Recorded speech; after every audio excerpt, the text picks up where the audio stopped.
headbands during his pro day yesterday. Every NFL team was represented, including John Elway and the Broncos.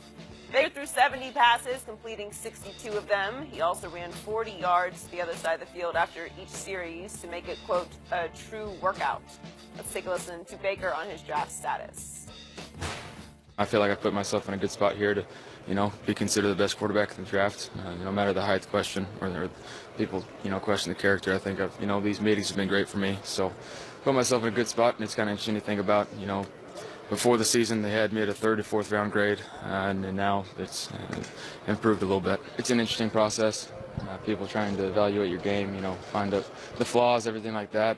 But you only get to do it once. You got to enjoy it, and that's the thing that I've heard from everybody that's gone through it, is you got to be able to enjoy it. Not everybody gets to go through this, so have fun with it. You just got to go be yourself. That's the most important thing. If you stress about it, if you think about it too much, that's when it's too hard. When they try and get you flustered with questions and certain things, you got to be able to talk ball, got to be able to handle the outside noise, and just relax and go do your thing. Shannon, what was your takeaway from his pro day? Baker Mayfield did what he was supposed to do. If you're throwing against air, no blitz, no rushers, nobody's guarding the receivers, you're in shorts and a T-shirt, I'd expect you to complete. I'd expect him to complete 67, 68 of those 70 passes. Throwing is not what these teams are looking for. They're looking at his height and those questions. Baker Mayfield is abundantly clear what it's about because he brought it up. He brought up his height. He brought up the maturity and the off-the-field issues and maybe some of the maturity issues that have to deal with things on the field. So Baker Mayfield is well aware what they're looking for. The ball comes out his hands well. He throws a very good ball. And from what I saw, Skip, the ball came out his hand, as I said, well. He was on time, on target. So I don't think they're concerned about that. All the running to the other side, that was unnecessary. But, hey, if you want to get a workout, hey, do you, Baker. Look, I know everybody's making a big deal that the Broncos contingent from the head coach to John Elway to Gary Kubiak, the number 2 guy. But guess where they're going to be today, Joy? Josh Rosen is throwing at UCLA. I guarantee you, guess who's going to be there, Skip? John Elway, Van Joseph, Gary Kubiak, and the number 2 guy, Russell. That's what's going to happen. And next week, they're going to be in Wyoming when Josh Allen's. So don't read too much into it. So every year, I laugh out loud sitting in my living room watching these pro day highlights, thinking, what is the NFL doing? So let's take the Broncos staff, this contingent of Elway and Kubiak and Vance. They're all there. Personnel guy, they're all there. They probably flew in the private. Yeah, they did. Right? Yeah. So I'm thinking, what are they going to see that they didn't already know about Baker Mayfield? Because the Denver staff coached his side in the Senior Bowl, right? So they had him all week. Yes. And John Elway was there and put him through his own personal QB drills that he likes to put quarterbacks through on the Senior Bowl practice field, and then got to hang with him. And I don't know if they went to dinner. I assume they have. There's no law about this. You can go visit as much as you want to go visit, right? Yeah. You can bring him to Denver. You can go to Norman, Oklahoma. You can go to Austin, Texas, where he's from. You can meet his family. You can do whatever you want. And there was a report in Monday Morning Quarterback that one of the teams has already assigned a private investigator to follow. I was going to say Johnny Manziel, but Baker Mayfield. Close enough. Yeah, close enough. Yeah, just to check him out. That's fine. That's fine. But Baker Mayfield found out about it. So how bad must the private investigator be that the guy that you're tailing? He's a shrewd operator. He's Skip. a smart kid. Now you know good and well if the private investigator is any good, you don't know you're being tailed. Okay, I got you. So if I am a team, if I'm John Elway, he's had a hard time picking college quarterbacks, right? Yeah. He can sign Peyton Manning when Peyton knocks on the door and says, you want me? Take your guy. Yeah, okay. So if I'm going to this pro day in Norman, Oklahoma, on his turf, throwing to his receivers in shorts and a T-shirt and a big old headband, I don't care. I've seen him throw. I got game tape. Right. I always say the tape doesn't lie. Just watch the tape. That's really all you need. But I would want to see how he handles himself. How does he conduct it? So he comes out with this giant, it's like 6 inches wide headband, Karate Kid headband. Yeah. And like, what are you doing? Well, look, this is Baker Mayfield. So this is what he's going to show you. He is a look at me guy. He's not going to do it conventionally. He's not going to do it quietly. you know, a Josh Allen from Wyoming. He'll probably be very conservative and routine in what he does because he's just going to go through the take care of business motions. This is Baker Mayfield, man. He's got to put on a show. Is he a Nike athlete? Did you see that swoosh That was on his sweatpants? That swoosh that long, Joy. Well, yeah, he's Nike. Look at that so I swoosh. think so. I ain't never seen a swoosh that big. And then the other thing I was not aware of, and it got a big roll of the eyes in my living room for me, was that I did not know Jimmy Clausen is now Baker's quarterback coach or mentor or whatever. He's handling Baker Mayfield. Jimmy Clausen, who, I don't know if you remember this, once upon a time, Jimmy Clausen out of Thousand Oaks, California, was the top quarterback recruit in the nation. Yeah. And to announce where he was going to sign, he pulled up in a Hummer limo at the College Football Hall of Fame. You want to talk about outrageous, at the College Football Hall of Fame to announce, I am signing with the Fighting Irish. I'm going to Notre Dame. And how did that work out? I don't remember what happened at Notre Dame, but not much. And it worked out even less when he went to Carolina. How about that? 1-15. Yeah, so Jimmy Clausen is advising Baker Mayfield. But you're right. I mean, am I surprised? I told you, I watched every snap he took at Oklahoma, and he played in a bunch of big games. Yeah. So he is battle-tested. Right. And he can wing it.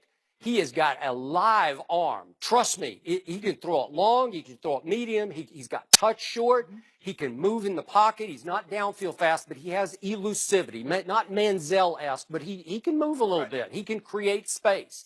And he has high football IQ. I promise you, this was the most complex passing game in college football. I don't think it's even close. And that's why he says he's being interviewed by a lot of teams. They're trying to pick his brain about what is Lincoln Riley doing with the offense. You want to talk about route trees? They got route trees everywhere. It's complex, and he can compute it very quickly.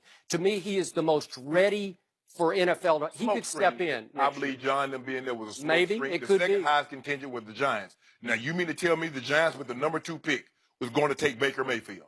No. No, it's not happening. Well, that's a long way to go for a smoke screen. That's a big day. We ain't got nowhere to go. I mean, that's what they're supposed to do, Skip Bayless. Ain't no but a hop, skip, and a jump. They're in Denver, Colorado. You make it seem like they came from the Bahamas. Yeah. Oh, Right there. All And plus, we're going to, do the loop. You know, like Rob said on his honeymoon. He was already in Hawaii. He might as well just go to Japan. Well, Skip, you already out there in Oklahoma. You might as well just come on up the road and go to. It's a little further, but I know that's Rob. That's Rob for you. Yeah. Skip, look, Baker Mayfield did what I thought he would do, and this was not about him throwing. Skip, you know you should complete those passes. It's not when when guys can't get to you. All the guys, every quarterback in the NFL, if you don't put pressure on them and the guy's wide open, is going to complete 62 or 70 throws. It's when that rush comes and you got to throw guys open that aren't open. That's the problem. So Baker did what he's going to do, but the team still have concerns about his maturity and his behavior off the field. And what are you going to glean from yesterday about that? I don't know. Because the question about him, I'm going to say it one more time. Does Baker Mayfield love to play football because he loves to play football? Or does he love what football will do for him in the nightlife and the after hours? Well, that's it. You better answer that question because he can play football. Yes. He's the most accurate of these quarterbacks. He's the least likely to throw an interception of these quarterbacks. He virtually, in raw QBR, led the nation 2 straight years in QBR, raw. That's hard to do. He can play the position at a high level. And as Charlie Wise said, sitting right here after the semifinal game, you know, he says, what that kid has inside him, you can't coach or teach. He will compete. He will inspire. He just might inspire himself after hours. I know another Oklahoma quarterback that said will compete, and they love to have. You remember him, Skip Bayless? Who? He won the Heisman Trophy and played in a national championship game. Sam Bradford? Yeah. How that working out? Yeah, but he didn't inspire anyone. Yeah, he did. He wasn't a leader. They went to the. working out pretty well for Sam Bradford. Yeah. Monetarily, it's working out real well. Well, he started off with $50 million guaranteed when he got drafted ahead of the rookie scale, right? Yeah, that was the Sam Bradford rule. Woo! Wow. But here's the thing, though, Skip. Well, you know who he lost to in the championship game. Yeah, USC. No. No, Tim Tebow. Oh. Well, nobody's going to beat Tim Tebow in a championship game, so you got to give Bradford a little break on that. That baseball winning. Huh? That baseball beating Tim Tebow into Joy. Joy, how you doing, Joy? I mean, you can be keeping up with this. I don't understand why you don't appreciate Tim Tebow more. I mean, I appreciate it. he's an all-time great I appreciate Bronco. it. Well, he was going to get sent to the minor league camp at some point. He'll What's still the be playing with the. I mean, he in the battery league. what's the name of the row of greats What in happened? Denver? Huh? He ain't on Mount Rushmore. Huh? No, not Mount Rushmore. The row of greats. Oh, yeah. Monument. Oh, yeah. Yeah, a lot of- Who would have been the Monument Park? No, a lot of Bronco fans say that was the most exciting Bronco season ever. Was the team. Ain't nobody say that. Yes, they do. The most rewarding, the most satisfying. First of all, Am I right? Those young, they weren't Electric. alive. Huh? They must have went alive in like 97, 98. I don't know about Yeah, all but that. those were ho hum. What? Well, that was just TD leading the team. No, ain't no TD lead nothing. Yeah, they were. That was no TD. Huh? That was O'Shea Sharp. No, that was the bell big. cow. That was Terrell. Oh, I ain't got no problem with TD. TD was doing it. He TD was did a big doing thing. it, man. Oh, he was. Yeah. I sure had me a front row seat. So I'm going to say it one more time about Baker Mayfield. If you can keep him between the lines off the field, between the lines on the But Skip, I field, can't he's the best quarterback. Skip, I of this can't group. worry about that. Yeah. Skip, you know, in pro sports, it's not like college where you get the coaches and I can check on you going to study hall and I can check on you in the classroom. As a pro athlete, I get you for X hours and then you gone. I can't be worth chaperoning you, a grown behind man. I promise you, he's too good not to take a flyer on. No, Give ain't him nothing. this I ain't prop. taking a flyer. Yeah. No. How high do you think he'll go? I told you, we already got a case to do. We do? Yeah, you said he'd be top 10. Oh, yeah, he'll be top 10. No, he ain't gonna be top 10. Okay, well, I'm good with that. Okay. Thank you. Thank you for that one. Yeah. Well, if you're wanting to get to know Baker a little better, he is releasing a Tom versus Time, Really? Kurt versus Kirk documentary See, Skip? called Behind Baker. He's gonna Behind Baker? Behind Baker. He's going to release them leading up to the draft. Behind Baker? Okay. Behind Baker you, is the name of it. you okay with that? Huh? You okay with that? No, I'm not. Okay. Is that the kind of guy? Is that the kind of guy that you want to lead your franchise that hadn't accomplished anything in the NFL? Now, Tom Brady, I might not agree, but hey, Tom is very accomplished. I'd say. So is that what that's what your quarterback's thinking? I remember another guy that had a documentary after he got 1 year into the league. This guy, Oh, you remember that? RG3? Oh yeah. Oh, how did that documentary work out, Skip? There's a mistake. Mm. Well, maybe he can back it up. We'll So see. far. Should the Patriots still be Super Bowl favorites? We'll discuss that with Greg Jennings next. Ain't no wrong